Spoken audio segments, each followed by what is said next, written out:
কাল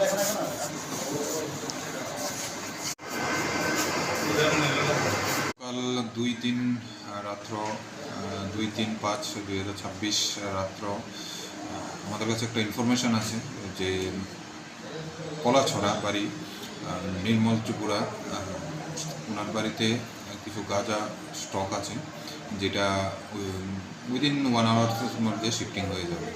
অ্যাকর্ডিংলি আমি এবং আমার অফিসার প্রসেনজিৎ দেবনাথ এবং অন্যান্য যারা স্টাফ আরও অন্য অফিসার নিয়ে ওই বাড়িতে আমরা রেড করি গভীর রাত্রে, এবং ওই যে নির্মল ত্রিপুরা এর ঘর থেকে আমরা 36 কেজি ড্রাই গাঞ্জা পাই, এবং যা ফর্মালিটিস আছে আমরা ওই ফর্মালিটিস করার পর ওকে ঘরে পাই ওই কেসে, এবং একটা কেস রেজিস্টার করি ঘরে পাওয়ার পর, যেটা যাত্রাপুর থানার case number 19 relevant section of NDPS act এখানে রেজিস্টার হয়। ওই কেসে যে নির্মল ত্রিপুরা সে অ্যারেস্ট।